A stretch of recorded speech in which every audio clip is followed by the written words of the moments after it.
सभी विद्यार्थियों को जय श्रीमन नारायण, जय श्री कृष्णा, राधे राधे। आशा करते हैं कि आप सभी विद्यार्थी स्वस्थ होंगे, शारीरिक तौर पर और मानसिक तौर पर भी। आज अर्थशास्त्र के इस नए चैप्टर में आप सभी विद्यार्थियों का स्वागत, वंदन और अभिनंदन है। आज मैं आपके सामने लेकर आया हूँ एक शानदार और एक सरल शब्दावली में, एक सरल शब्दों में और एक सरल परिभाषा में अर्थशास्त्र का ये नवीन चैप्टर। आज हम इस नवीन चैप्टर में बहुत ही आसान शब्दों में, बहुत ही आसान परिभाषा में समझेंगे, ताकि बोर्ड में आने वाले बड़े बड़े क्वेश्चनों को सरल सरल परिभाषा से हम शीघ्रता से हल कर पाएंगे और परीक्षा के अंदर सबसे पहले पेपर देके उसी कमरे से, उसी सीट से निकल आएंगे जिस कमरे में हमने पूर्व में बड़े हिचकिचाहट से घुसे थे फिर एग्जाम देने के लिए, और आसानी से और एक प्रसन्नता के साथ उसी एग्जाम सेंटर से खिलखिलाते हुए बाहर निकलेंगे। और ये कब निकलेंगे? जब ज्ञान यज्ञ इस क्लासेस के माध्यम से आप सरल और आसान शब्दों में जो परिभाषाओं का अध्ययन करोगे, जो आप अध्ययन करोगे, जो पढ़ाई करोगे, जो समझोगे, उनके माध्यम से आप अच्छे से उन परिभाषाओं के माध्यम से अच्छे से पेपर देके आओगे, ये मुझे विश्वास है। आइए अब समय को व्यर्थ ना करते हुए हम चलते हैं हमारे क्वेश्चनों की ओर, जो बोर्ड में आने वाले हैं और छप भी गए होंगे मुझे लगता है। बस आपको पढ़ना है, एकाग्रता के साथ समझना है, क्योंकि है ना, चिंता नहीं करनी है, आप सिर्फ पढ़िए और ज्ञान यज्ञ क्लासेस रूपी इस गंगा में डुबकी लगाकर अपने एग्जाम में आने वाले प्रश्नों को साकार बनाइए और अपने पेपर को भी एक उच्चतम लेवल प्रदान कीजिए ना। हाँ, देखिएगा आज हमारे सामने टॉपिक है, हमारा जो आज टॉपिक रहने वाला है वो है अर्थशास्त्र, आय और रोजगार के निर्धारण। देखो हमारा चैप्टर है, देखिए हमारा चैप्टर है, हाँ हमारा चैप्टर है, जैसे मान लीजिए,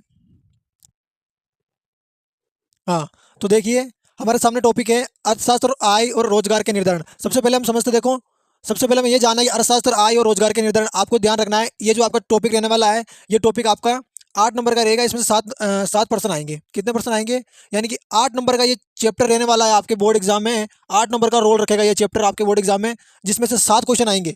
उन 7 क्वेश्चनों में से कितने क्वेश्चन आप कर पाओगे, कैसे क्वेश्चन आएंगे, अति लघुत्रात में कितने पर्सन होंगे, बहुविकल्पीय कितने पर्सन होंगे, है ना, लघुत्रात में कितने पर्सन होंगे, आओ पहले इसको जानते हैं। हाँ, तो हमारा जो ये 8 नंबर का पेपर होगा, ये 8 नंबर के पेपर में 7 क्वेश्चन आएंगे। अब ये 7 क्वेश्चन कौन कौन से रहने वाले हैं, तो यहाँ ध्यान रखिए। सबसे पहले हमारे जो क्वेश्चन आएंगे, देखो जो हमारे 3 क्वेश्चन आएंगे ना, ये हमारे 3 क्वेश्चन आएंगे अति लघुत्रात्मक। कौन से क्वेश्चन आएंगे? अति लघुत्रात्मक। अति लघुत्रात्मक जो हमारे क्वेश्चन आएंगे, ये आएंगे हमारे 3 क्वेश्चन। कितने आएंगे? 3 क्वेश्चन आएंगे। हाँ, ये हमारे जो अति लघुत्रात्मक पर्सन है ना, ये आएंगे हमारे 3।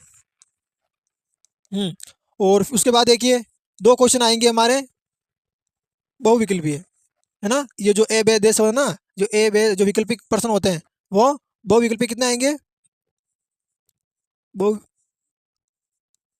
ये आएंगे हमारे बहुविकल्पक पर्सन आएंगे 2, है ना। एक आएगा हमारा रिक्त स्थान। कौन सा पर्सन आएगा?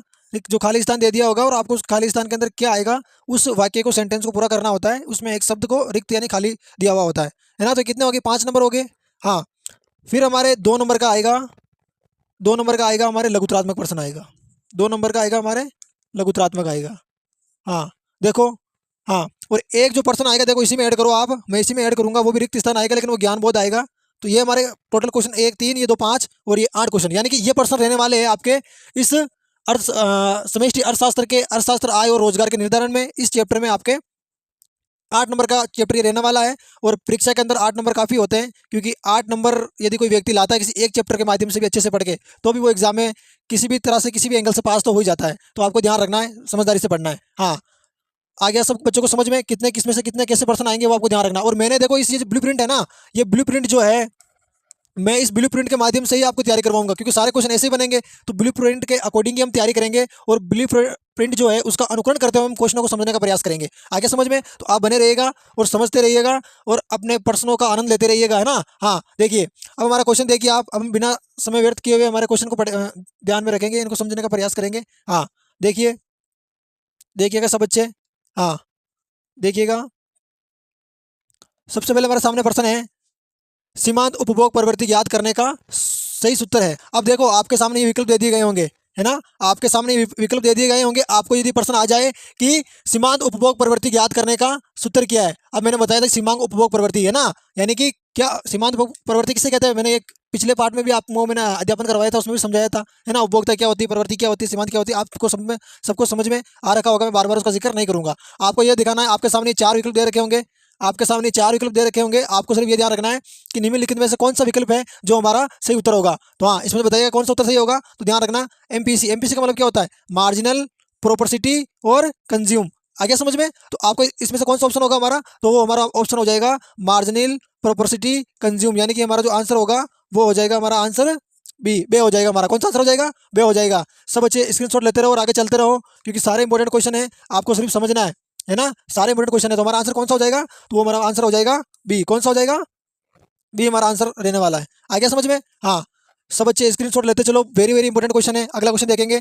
देखो क्वेश्चन जो है ना, ये क्वेश्चन मैंने जो डेस्क वर्क होती है आपकी, जो आरबीडी होती है, उस आरबीडी के जो आरबीडी में भी जो महत्वपूर्ण प्रश्न होते हैं ना, उन प्रश्नों को लिया है ताकि बोर्ड के एग्जाम में कम समय में आप कुछ ज्यादा कमाल कर सको, है ना? हाँ देखिए अगला क्वेश्चन देखिए, सीमांत उपभोग प्रवृत्ति का मूल्य क्या होगा? सीमांत उपभोग प्रवृत्ति का मूल्य क्या होगा यदि सीमांत बचत प्रवृत्ति का माप 0.5 है? देखो वेरी इंपॉर्टेंट क्वेश्चन है ये, है ना? वेरी इंपॉर्टेंट क्वेश्चन इसलिए क्योंकि ये एक नंबर का क्वेश्चन आ सकता है आपके। ये जो बहुविकल्पीय प्रश्न होते हैं, ये उनमें से एक नंबर का क्वेश्चन आ सकता है। देखिए पहला हमारा ए है 0.4, दूसरा है 0.5, तीसरा 0.6 और दे है हमारा 0.7। तो इनमें से कौन सा आंसर होगा जल्दी बताओ। देखिए यदि आपने दिन किया है, यदि आपका रिवीजन चल रहा है, तो आप बताओ इनमें से कौन सा आंसर आएगा। हाँ देखिए, प्रश्न को समझने का प्रयास कीजिए। जितना आप प्रश्न की गहराई में जाओगे, जितना प्रश्न की गर्द डीपली में जाओगे ना आप, उतना जल्दी, उतना ही अच्छे तरीके से आपको समझ में आएगा प्रश्न। और जब अच्छे तरीके से समझ में आ जाएगा तो उत्तर देने में भी आपको शीघ्रता होगी, है ना? हाँ देखिए, सीमांत उपभोग प्रवृत्ति का मूल्य क्या होगा यदि सीमांत बचत प्रवृत्ति। ध्यान रखना कभी भी यदि ऐसा प्रश्न आ जाए, चाहे छोटा हो चाहे बड़ा हो, जहां पर सीमांत उपभोग प्रवृत्ति और सीमांत बचत प्रवृत्ति, ध्यान रखना सीमांत उपभोग प्रवृत्ति और सीमांत बचत प्रवृत्ति एक दूसरे के सम्मुख बराबर होती है। और जब ये बराबर होती है ना, तो जो सीमांत उपभोग प्रवृत्ति का मान होगा वही सीमांत बचत प्रवृत्ति का मान होगा। तो हमारे यहाँ पर इसका उत्तर क्या हो जाएगा? बे हो जाएगा 0.5, क्योंकि ये दोनों एक दूसरे की क्या होती है? बराबर होती है। अरे एमपीसी है ना, एमपीसी जो होती है ये बराबर होती है किसके? एमपीएस के कह दो आप, है ना? एमपीएस के बराबर होती है। हाँ आगे समझ में? तो ये अगर ये 0.5 है तो ये भी कितनी होगी? ये भी 0.5 होगी। हाँ देखो बहुत शानदार प्रश्न है, प्रश्नों को समझिएगा और अपने दिलो दिमाग से आनंद लीजिए पढ़ने का। और परीक्षा के अंदर ये प्रश्न आने वाले हैं, बस आप ये मत समझिए कि ये प्रश्न कहाँ से आ रहे हैं कहाँ से नहीं आ रहे। आप यदि कॉपी किताब के अंदर ढूंढोगे ना, तो भी ये प्रश्न आपको मिल नहीं पाएंगे कि इतने जो प्रश्न इंपॉर्टेंट क्वेश्चन है ये सर कहाँ से लाए हैं। मैं आपके आरबीडी और चारों वाले कॉपियों को छीन बांध के छान छान के उनका रस रस निचोड़ निचोड़ के आपके लिए लाया हूँ ये क्वेश्चनों को। आप बस एकाग्रता से पढ़िएगा। हाँ अगला क्वेश्चन देखिए हमारा, अर्थव्यवस्था किस समय, यानी कि जो हमारी अर्थव्यवस्था है ना, अर्थव्यवस्था किस समय संतुलन की अवस्था में होती है? यानी कि जो अर्थव्यवस्था होती है, जो अर्थव्यवस्था होती है वो किस समय संतुलन की अवस्था में होती है? मैं कंप्यूटर मोदी से एक बार निवेदन करना चाहूंगा। हाँ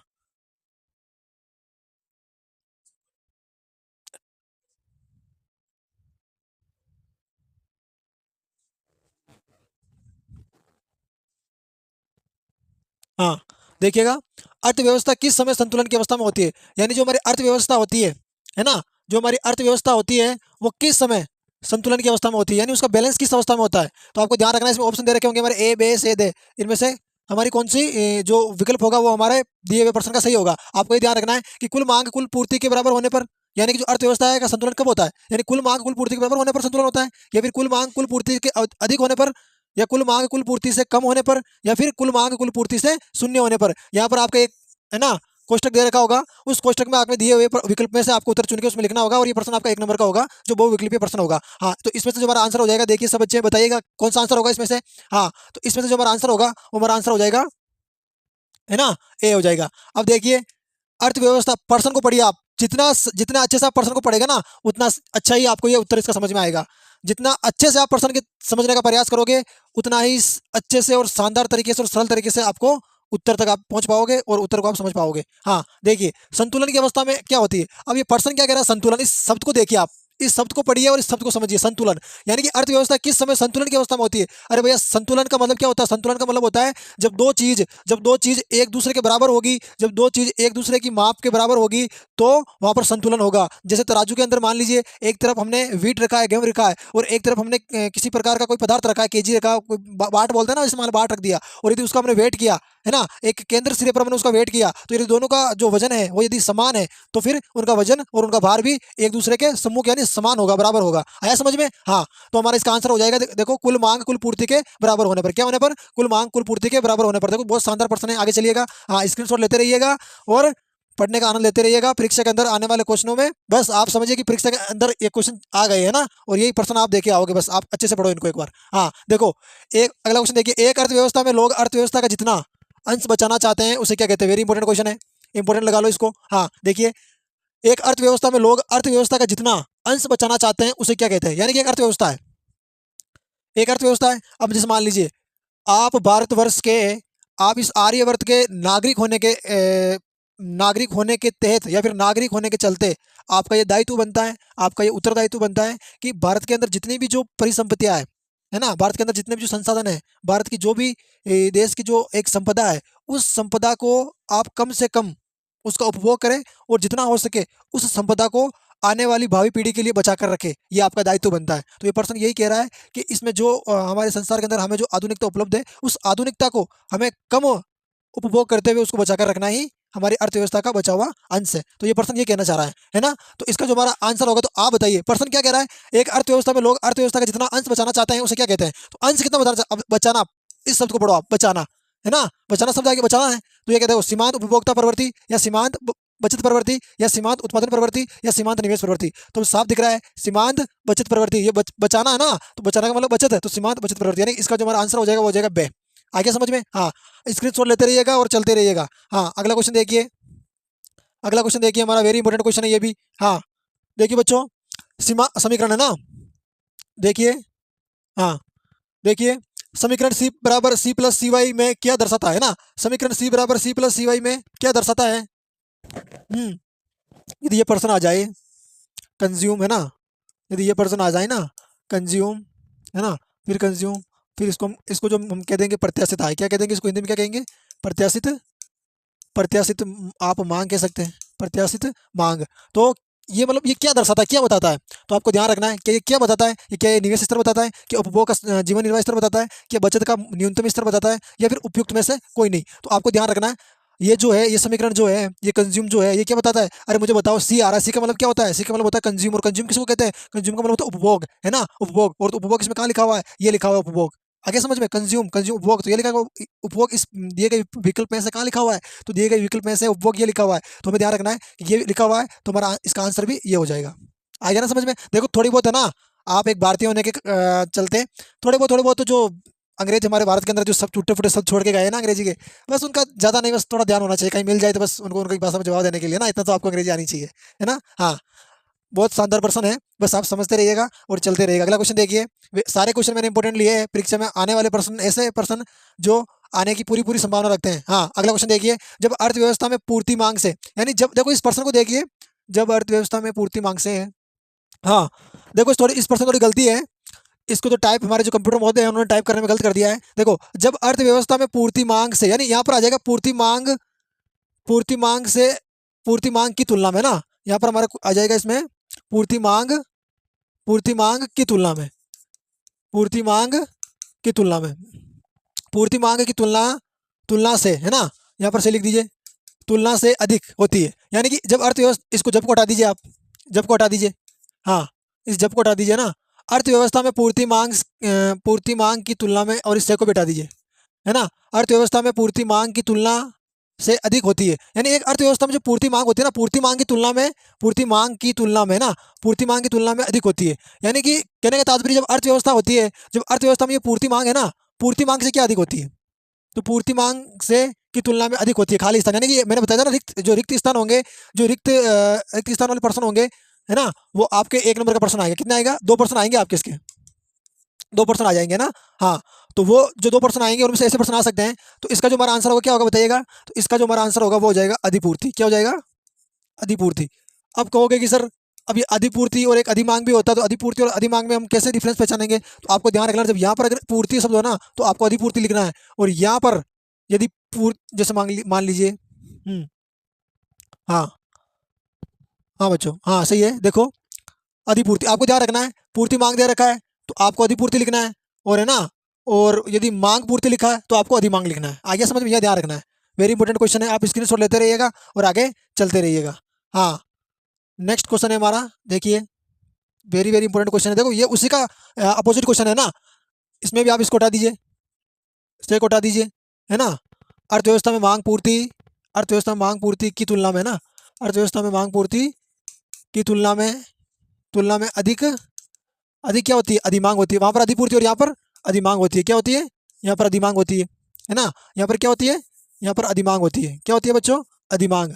अब ये अधिमांग और अधिपूर्ति का ध्यान रखना, अगला क्वेश्चन आ सकता है आपके 2 नंबर का, 1 नंबर का। मैंने इसकी परिभाषा डेफिनेशन अगले कार्मिक प्रश्न में समझाऊंगा। हाँ, तो ध्यान रखना कि अर्थव्यवस्था में मांग पूर्ति की तुलना में अधिक अधिमांग होती है, तब ये कहलाती है, क्या कहलाती है, तब ये अधिमांग कहलाती है। क्या कहलाती है, अधिमांग कहलाती है, अधिमांग कहलाती है ना। तो यहाँ पर देखो मांग का शब्द आया है ना, और वहाँ पर पूर्ति आया है। यदि पहले मांग आ जाए तो आपको अधिमांग लिखना है, और यदि पूर्ति आ जाए, यदि पूर्ति आ जाए तो आपको अधिपूर्ति लिखना है। आ गया समझ में। हाँ, अगला क्वेश्चन देखिए, सारे क्वेश्चन इंपॉर्टेंट है बच्चों, बस आप है ना एक विश्वास के साथ पढ़िए, घबराना नहीं है, अरे चिंता नहीं करनी है।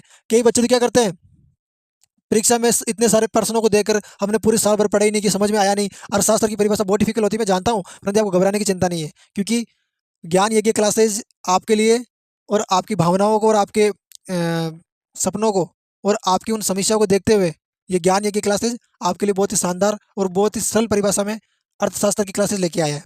और ये इसीलिए लेके आया है क्योंकि आपकी ज्ञान यज्ञ क्लासेस के जो सर हैं वो आपको जानते हैं अच्छे से, आपकी भावनाओं को जानते हैं, क्योंकि मैं भी आपके इस दौर से गुजरा हुआ हूँ। मुझे पता है बच्चों को कितनी समस्या आती है अर्थशास्त्र की पाठ्य पुस्तक को पढ़ने में, अर्थशास्त्र की पाठ्य पुस्तक के प्रश्नों को समझने में। तो आप चिंता मत कीजिए, बस जो परेशानी आई थी वो आई थी, लेकिन अब नहीं आएगी, इसकी गारंटी मैं आपको देता हूँ, बस आप बने रहिएगा। हाँ, देखो अगला क्वेश्चन देखिए, हमारा वेरी इंपॉर्टेंट क्वेश्चन है। हाँ देखिए, विनियोग से क्या अभिप्राय है, यानी जो विनियोग है ना, ये विनियोग सब वेरी इंपॉर्टेंट, देखो बहुत सरल प्रश्न है ये, आपके 1 नंबर का प्रश्न आ सकता है बच्चों, 1 नंबर का प्रश्न आ सकता है ना, विनियोग।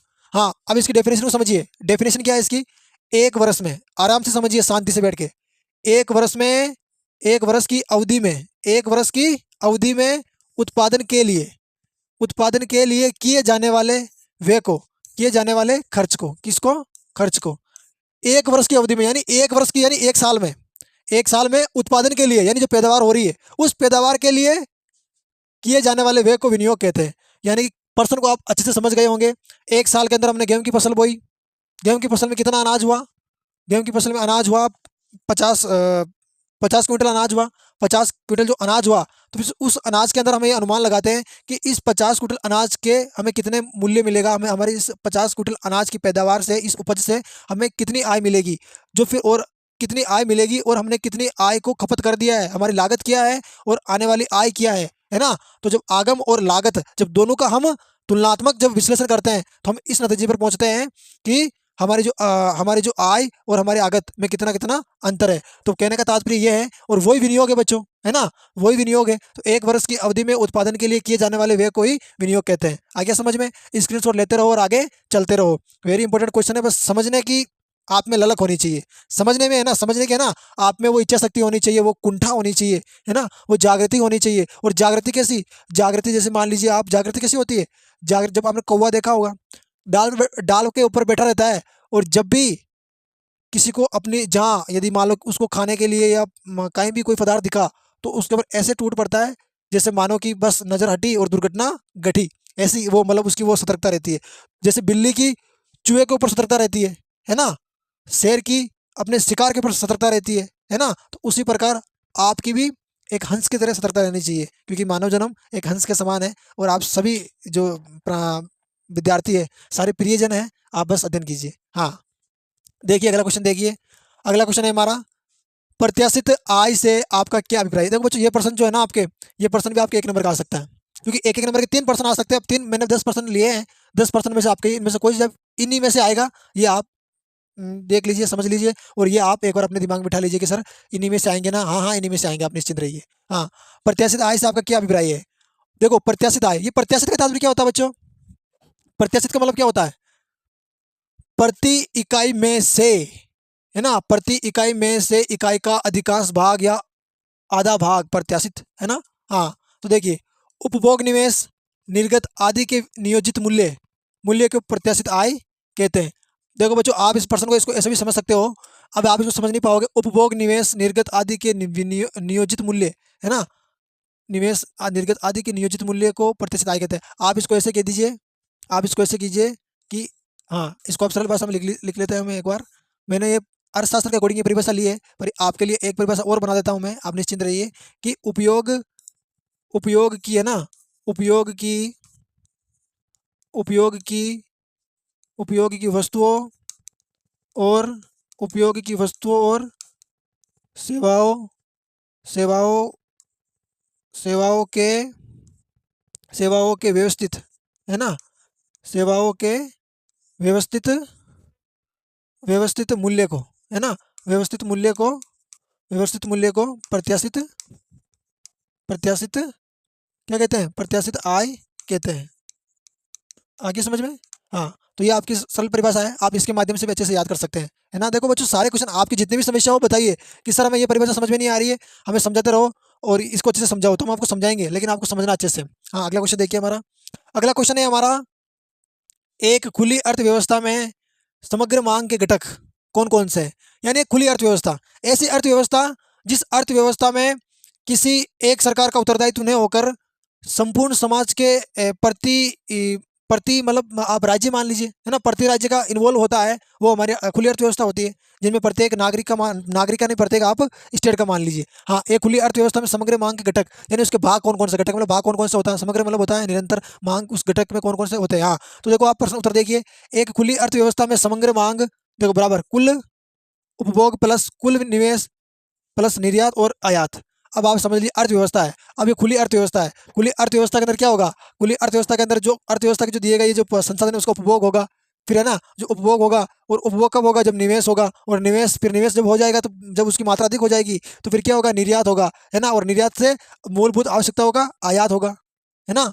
बस सरल है, आपको भी वेरी इंपॉर्टेंट क्वेश्चन है, ये भी आपको सरलता से समझना है। अगला क्वेश्चन चलिए, सब बच्चे पहले स्क्रीनशॉट लीजिए। हाँ, स्क्रीनशॉट लेते रहिएगा और आगे चलते रहिएगा। हाँ, अगला क्वेश्चन देखिए हमारा।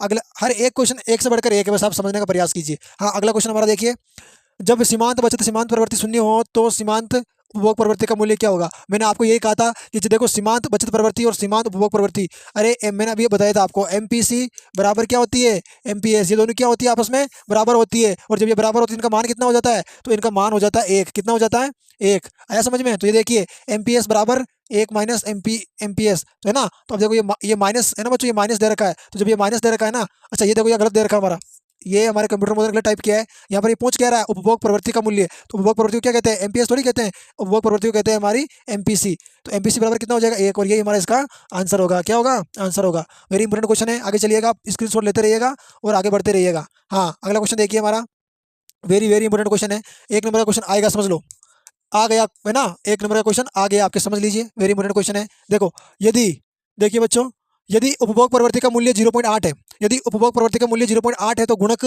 मूल्य की गणना कीजिए। देखो ये वेरी इंपॉर्टेंट क्वेश्चन है, इसको डिनोट कीजिए आप, परीक्षा के अंदर यदि आपके आ जाए, एक नंबर का क्वेश्चन आ सकता है कि गुणक मूल्य का सूत्र क्या है ना, या फिर ऐसा प्रश्न आ जाए कि दिए गए प्रश्न में यदि इसकी मात्रा इतनी है तो इसकी मात्रा इतनी है, तो आपको गुणक मूल्य के माध्यम से दिए गए प्रश्न का उत्तर निकालिए, फिर दिए गए प्रश्न के माध्यम से आप गुणक का मूल्य निकालिए। तो आपको ये ध्यान रखना है कि ऐसे प्रश्नों को हम समझने के लिए सूत्र का प्रयोग करेंगे, और ये तो प्रश्न आप रट ही लो। यदि परीक्षा के अंदर ऐसा आ गया कि नीचे दिए गए रिक्त स्थान, नीचे दिए गए आंकड़ों से आप गुणक मूल्य ज्ञात कीजिए, या फिर गुणक मूल्य की पूर्ति ज्ञात कीजिए, तो आपको ऐसे प्रश्नों को हल करने के लिए बड़े ही सावधानी रखने की जरूरत है, और इतना टेंशन नहीं लेना है, बस सूत्र को समझना है और कर देंगे आगे से, निश्चिंत रहिए, है ना, क्योंकि जब तक आपके सर है ना, जब तक हम हैं तब तक सम है, सम मतलब सम्मान है। आगे समझ में।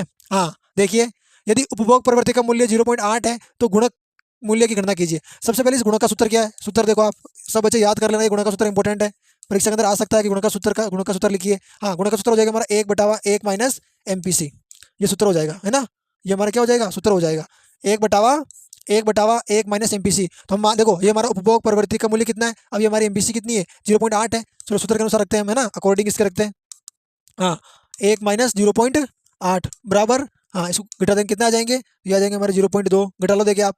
हाँ, फिर देखिए कैसे घटाया सर, हाँ देखो बेटा कैसे घटाया, एक है, अब बुझाओ, एक बटा ये 0.8 बटे एक बटे, हाँ तो फिर इसमें देखो ये, हाँ तो ये हमारे अच्छा, देखिए इसको मैं ऊपर लिख रहा हूँ। हाँ, अब देखिए आप यहाँ पे ये हमारे जीरो लगा दो आप, है ना, जीरो लगा दो। हाँ, जीरो लगा दीजिए, फिर उसके बाद देखिए आप, फिर ये है हमारे पॉइंट और 8, और ये हमारे जीरो। अब यहाँ पे देखिए, यहाँ पर पॉइंट लगा दीजिए, आप पॉइंट पॉइंट को भूल जाइए, है ना, पॉइंट के लिए भूल जाइए, फिर 10 में से 8 गए तो कितने बच गए, 2, ये पॉइंट के पॉइंट और ये जीरो के जीरो, तो ये आ गए हमारे, तो ये 2.0 आ गए, है ना बच्चों। या आप चाहो तो इसको यहाँ ही छोड़ सकते हो, और यहाँ नहीं आगे करना चाहो तो देखो 0.2 फिर बराबर, है ना, अब इसका भाग दे देंगे हम। अब जब भाग देंगे तो यहाँ पर एक छोड़ के पॉइंट है, तो यहाँ पर हम क्या करेंगे, यहाँ पर हम करेंगे, यहाँ पर हम कर देंगे, ये हो गया ना बराबर। अब इस 0 को भूल जाओ आप और 2 का भाग दे दो, है ना, 2 पंजे 10, तो ये हमारा इसका आंसर क्या आ गया। तो हमारा जो आंसर आ जाए, इस जो गुणक मूल्य की जो गणना है, वो गुणक मूल्य की गणना कितने हो जाएगी, 5, ये हमारा इसका आंसर हो जाएगा। देखो वेरी इंपॉर्टेंट क्वेश्चन है, आप समझिएगा, सारे क्वेश्चन इंपॉर्टेंट है, बस आप एकाग्रता से पढ़िए बच्चों, जितना आप आसानी से समझोगे ना उतना ही आप समझते चले जाओगे और आप इतने बहादुर और इतने समझदार बन जाओगे कि परीक्षा में आने वाला हर एक प्रश्न को कुछ क्षणों में, कुछ मिनटों में आप सोल्व करके अपने पेपर की ओर कंप्लीट उस पेपर को सारे क्वेश्चनों को जवाब देने की ओर कगार पर होंगे। आया समझ में? हाँ, देखिए बस आप समझने का प्रयास कीजिए, ऐसा नहीं रटना नहीं है। देखो अर्थशास्त्र एक ऐसा विषय है जिनमें कोई प्रश्न रटना नहीं है। सारे प्रश्न अर्थशास्त्र एक वेरी इंपॉर्टेंट क्वेश्चन है, इसको समझ जाओगे तो फिर कुछ समझने की जरूरत नहीं रहेगी। अगला क्वेश्चन ही देखो, वेरी इंपॉर्टेंट क्वेश्चन है ना? ये भी इंपॉर्टेंट क्वेश्चन है, जरूर आएंगे इनमें से प्रश्न, आप देख लेना एक बार। यदि सीमांत बचत प्रवृत्ति का मूल्य 0.25 है तो गुणक मूल्य की गणना करें। बस वही प्रश्न है, आपको वही करना है। चलो ये आपके लिए मैं होमवर्क दे देता हूँ, ये प्रश्न है ना, आप अपने हिसाब से करो। चलो मैं एक बार करके दिखा देता हूँ। अब मैंने देखो गुणक का सूत्र क्या है, अभी मैंने बताया आपको गुणक का सूत्र क्या है। गुणक सूत्र, हाँ, गुणक सूत्र क्या है, 1/1 माइनस MPC। अब यहाँ पर देखो बच्चों, यहाँ पर क्या पूछ रहा है, हाँ हाँ देखो यहाँ पर पूछ रहा है सीमांत बचत प्रवृत्ति। वहाँ पर क्या था हमारा, देखो वहाँ पर था हमारा सीमांत उपभोग प्रवृत्ति, या समझिए वहाँ सीमांत उपभोग प्रवृत्ति था तो हम बचत ले रहे ना, सेविंग। तो ये हमारी एस हो गई। आ गया समझ में? और इसका जो सूत्र होगा ना, वो सूत्र ये नहीं होगा, इसका सूत्र होगा, ये सूत्र हो जाएगा इसका, है ना? हाँ, 1/MPS। तो हम क्या करेंगे, 1/0.5 कर देंगे। 0.5 इसको हम कर देंगे, भाग दे देंगे ना, तो ये हमारा इसका आंसर आ जाएगा। हाँ, जैसे 2 पॉइंट है ना, तो यहाँ पर 2 जीरो लगा दीजिए, 2 जीरो लगा दीजिए, एक, हाँ, भाग दे दीजिए इसका, तो ये आ जाएंगे हमारे 4, है ना? तो ये हमारा जो इसका आंसर आ जाएगा वो कितना आ जाएगा, 4। आ गया समझ में? वेरी इंपॉर्टेंट क्वेश्चन है, जहाँ समझ में नहीं आया वो पूछ लेना। अब आप कहोगे कि सर जो ये 4 कैसे आ गया? 25 का भाग आप 100 में दे दीजिए, 0 को भूल जाइए, है ना? और फिर ये 4 आ गया आंसर। हाँ, वेरी इंपॉर्टेंट क्वेश्चन है, आगे चलिएगा। स्क्रीनशॉट लेते रहिए बच्चों, और इन प्रश्नों को पढ़ के चले जाओ, आप निश्चिंत रहो, है ना? घबराने की जरूरत नहीं कि कहाँ से प्रश्न बनेंगे, कैसे प्रश्न बनेंगे, वेरी इंपॉर्टेंट क्वेश्चन है। हाँ, अगला क्वेश्चन देखो, सीमांत बचत प्रवृत्ति तथा सीमांत उपभोग प्रवृत्ति का योग कितना होता है? वेरी इंपॉर्टेंट आ गया बच्चों, समझ लो, ये वाला प्रश्न आपके 100% पूछा जाएगा। सीमांत बचत प्रवृत्ति तथा सीमांत उपभोग प्रवृत्ति का योग कितना होता है? ध्यान रखना, सीमांत बचत प्रवृत्ति प्लस सीमांत उपभोग प्रवृत्ति का योग 1 होता है। क्या होता है? 1 होता है। परीक्षा के अंदर बच्चों ध्यान रखना, ये प्रश्न आएगा ही आएगा। सीमांत बचत प्रवृत्ति और सीमांत उपभोग प्रवृत्ति का सूत्र क्या होता है? घबराना नहीं है, इस प्रश्न को आप करके आओगे कैसे भी करना, पर ये प्रश्न मत छोड़ के आना, ये प्रश्न समझ लेना आ गया आपके, है ना? हाँ, इस टॉपिक में से ये प्रश्न आ जाएगा आपके। Very important question. अगला क्वेश्चन देखिए। हाँ, सारे क्वेश्चन इंपॉर्टेंट है, बस आपको अच्छे से पढ़ना है। हाँ, अगला क्वेश्चन देखिए।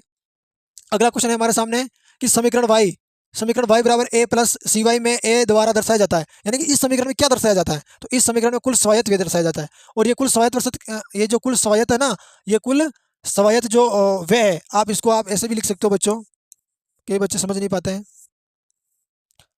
कुल वर्दी व्यय भी कर दीजिए आप, है ना? कुल वर्दी व्यय, कुल वर्दी व्यय कर दीजिए, है ना? ये हो गया। हाँ, अगला क्वेश्चन देखिए हमारा, आपको ध्यान रखना, प्रश्न आ जाए तो आपको कुल स्वायत्त व्यय ही लिखना है, ठीक है? हाँ, अगला क्वेश्चन देखिए हमारा, वेरी इंपॉर्टेंट क्वेश्चन।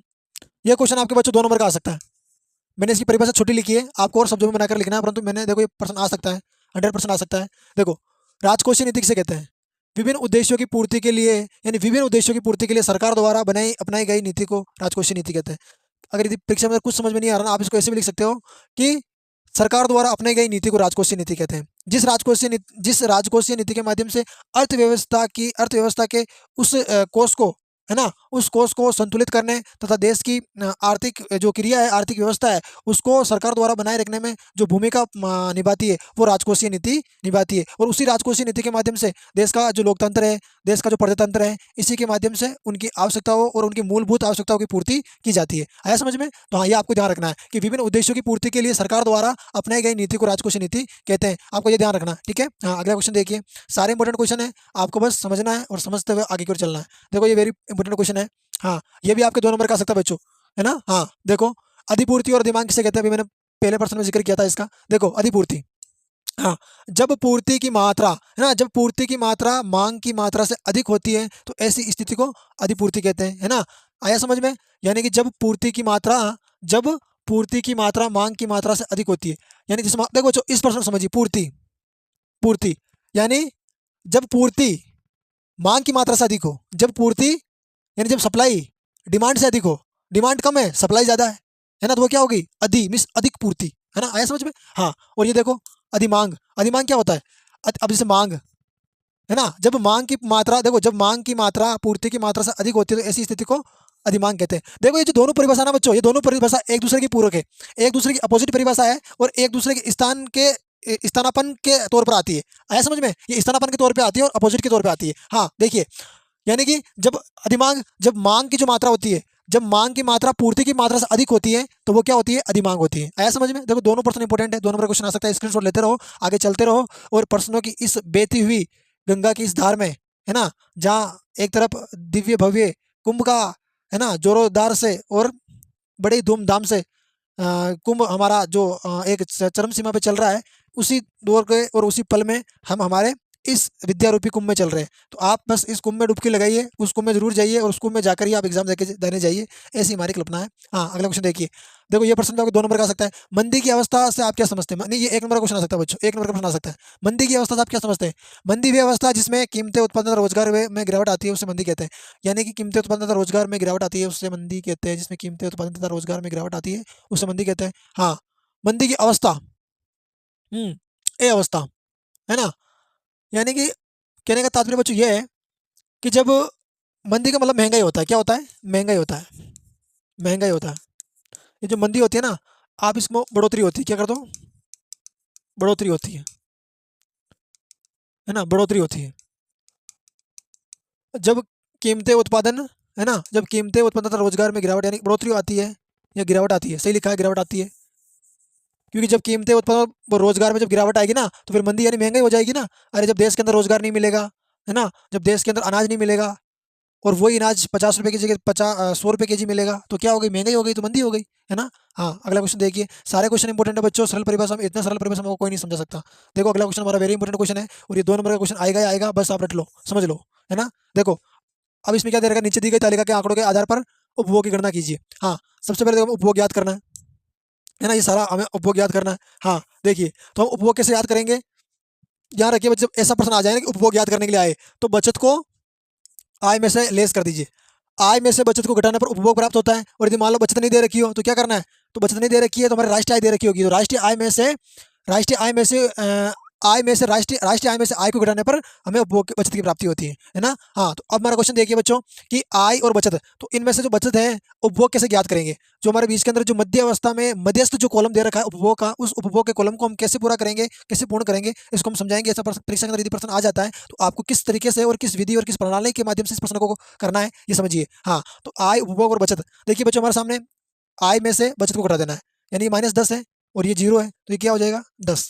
ठीक है, अब देखो ये 0 है तो ये 100 जाएंगे हमारे। अब 100 में से 0 गए तो 0, अब 200 में से 20 गए तो 180, है ना, और 300 में से 40 गए तो 260, और ये 400 में से कितने जाएंगे?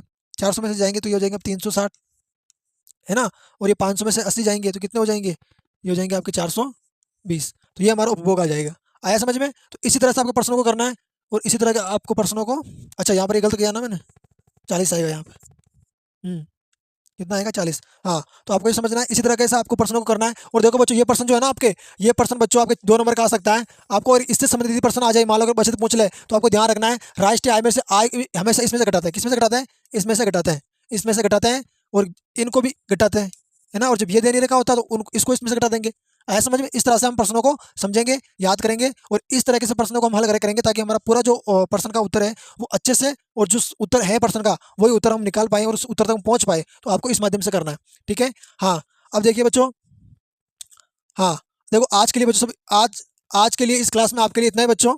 हाँ देखो आज ये हमारी क्लास जो है ना बच्चों, बहुत इंपॉर्टेंट क्लास थी और आपके लिए और आपके बोर्ड एग्जाम के लिए वेरी वेरी इंपॉर्टेंट क्लास थी। आप इस क्लास को ऐसे इजी मत लेना बच्चों। मैंने ऐसे ऐसे प्रश्नों को लिया है, ऐसे ऐसे इंपॉर्टेंट क्वेश्चन को लिया है ताकि वो परीक्षा में आने के लायक ही नहीं बच्चों, अपनी आने की पूरी पूरी 100% अपने वो संभावना रखते हैं। ऐसे प्रश्नों को मैंने लिया है, तो आप बस इन प्रश्नों को पढ़िए, समझिए, और जो प्रश्न मैं बता रहा हूँ ब्लू प्रिंट के अकॉर्डिंग, और सारे प्रश्न ब्लू प्रिंट के अकॉर्डिंग पढ़ा रहा हूँ, तो आप ध्यान रखना परीक्षा तक हमारा रिवीजन भी हो जाएगा। 2 बार हम रिवीजन कर चुके होंगे और जब परीक्षा के अंदर प्रश्न आएंगे, पेपर आएगा, तो आप उस पेपर को देकर ये कहोगे, पेपर करने से पहले आप मुझे धन्यवाद दोगे कि सर धन्यवाद आपका, आपने कितने शानदार तरीके से और कितनी सरल परिभाषाओं में आपने हमें अध्यापन कराया, जिसके माध्यम से हमने अध्ययन किया। और अध्ययन करके हमने जब बोर्ड के अंदर परीक्षा देने गए तो देने से पहले हमारे मन जो गदगद हुआ उन पेपर के अंदर प्रश्नों को देखकर हम आपको बता नहीं सकते। और ये बताइए आप मुझे जरूर दोगे बोर्ड के बाद, मुझे ये विश्वास है। लेकिन अब आपका कर्तव्य है, आपका दायित्व है ना, और आपका फर्ज है, आपका दायित्व बनता है कि बस आप सिर्फ पढ़ाई करो, अध्ययन करो, मन लगाकर पढ़ाई करो। ज्ञान यज्ञ क्लासेस को सब्सक्राइब करो और हमारे दूसरे जो भाई बहन हैं जिनको समझ में नहीं आता इकोनॉमिक्स, उन तक भी ये वीडियो और इन तक भी ये क्वेश्चंस और ये कॉन्सेप्ट पहुंचाओ ताकि वो भी एक साधारण और गरीब परिवार के बच्चे आगे बढ़े और अर्थशास्त्र के सब्जेक्ट के अंदर कुछ कमाल करें, है ना। तो आज की इस क्लास में इतना ही, मिलेंगे हम अगली क्लास में। तब तक के लिए आप सभी विद्यार्थियों को, सभी प्रियजनों को जय श्रीमन नारायण, जय श्री कृष्णा, राधे राधे। मिलते हैं अगली क्लास में। बस मेरा एक निवेदन है, आशा है, अपनी निरंतरता छोड़नी नहीं है, पढ़ना है, बढ़ना है और जब तक नहीं रुकना है तब तक हमें हमारे जीवन के अंदर एक सार्थक सफलता ना मिल जाए। सभी को जय श्रीमन नारायण, जय श्री कृष्णा, राधे राधे।